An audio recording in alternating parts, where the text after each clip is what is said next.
রাজধানীর আজিমপুরে এই মুহূর্তে শিক্ষার্থীদের সাথে অভিভাবকরাও কিন্তু এসে যুক্ত হয়েছেন। আমরা যেমনটি দেখতে পেয়েছি যে এখানে বিভিন্ন কলেজ এবং স্কুলের শিক্ষার্থীরা, আমরা ক্লাস 6, 7 এবং 8, 9 পর্যন্ত শিক্ষার্থীদেরও কিন্তু এখানে আন্দোলনে অংশগ্রহণ করতে দেখেছি। আপনি ক্লাস 10-এ পড়েন কিন্তু আপনি সড়কে বেরিয়ে এসেছেন, আপনার নিরাপত্তা কে দিচ্ছে এখানে?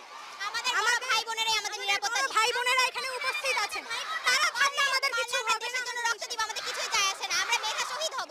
একবার যখন আমরা রাস্তায় নেমেছি তখন আমাদের বড় ভাই বোনদের ন্যায় বিচার পাইয়েই ছাড়বো, এটা আমাদের প্রতিশ্রুতি। কি আপনাদের হাতে এটা কি? এগুলো আমাদের তো আত্মরক্ষা করা লাগবে। আমাদের কাছে তো অস্ত্র নাই, অন্যান্য মানুষের কাছে অস্ত্র আছে, তারা আমাদের উপর হামলায় ঝাঁপায় যে তোমাদের যা কিছু আছে তোমরা তাই নিয়ে চলে আসবে। এগুলো আদর্শকে অনুসরণ করি আমরা, যেন এখন বাসায় যাই উইথিন 10 মিনিট। আমাদের টিচাররা কেন আমাদেরকে এভাবে বলবে?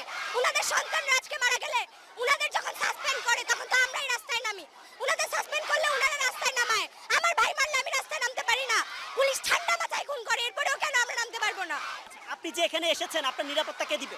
আমাদের দেশে বিধানে লেখা আছে, গণতন্ত্রের বিধানে লেখা আছে আমাদের নিরাপত্তা বাহিনী আমাদেরকে নিরাপত্তা দিবে। ওনাদেরকে রাখা হয়েছে সাধারণ মানুষের নিরাপত্তা নিশ্চিত করার জন্য, কিন্তু ওনারা আমাদেরকে উল্টা গুলি করছে, গুলি করে আমার ভাইকে মারছে। এই রক্তের প্রতিশোধ আমরা কিভাবে নিব আপনারা বলেন? শিক্ষকরা কেন হুমকি দিচ্ছে, কি বলতে চাচ্ছে? টিচাররা এখন এটাই চায় যে আমরা জানো খুবই অল্প টাইমের ভিতর বাসায় যাই। আমার প্যারেন্টসকে ফোন দিয়ে বলছে আপনার মেয়ে কেন রাস্তায় থাকবে, আপনার মেয়েকে বাসায় যেতে বলে।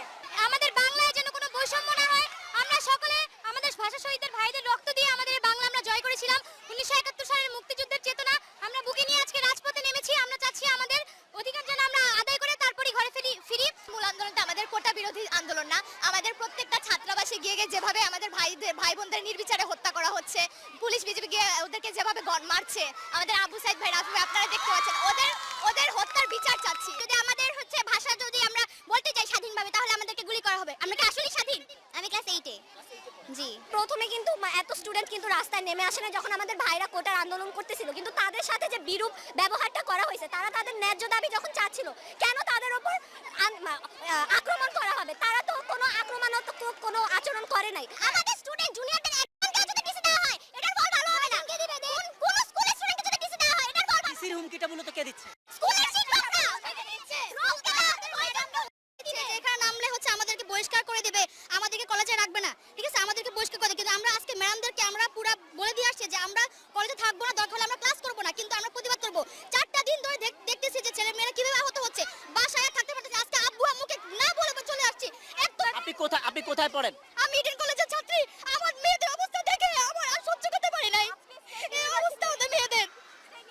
একজন ছাত্র গুলিবিদ্ধ হয়েছে, আমাদের এগুলার বিচার কি? আমাদের মানবাধিকার এটা যুক্তিযোগ্য একটা দাবি নিয়ে আমরা লড়াই করছি।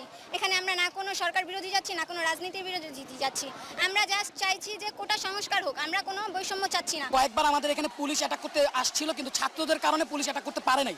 আমরা ছাত্র সবাই একসাথে জড়ো হয়ে আছি, তো যার কারণে পুলিশ আমাদের অ্যাটাক করতে পারছে না। আজকে যে আপনারা এখানে যে অবস্থান করেছেন, এই অবস্থানে ছাত্রের বাইরে এখানে কেউ আছে কিনা? আমাদের এখানে আমাদের জানা মতে ছাত্রের বাইরে কেউ নেই, কারণ আমরা সবাই আইডি কার্ড চেক করে ঢুকেছি।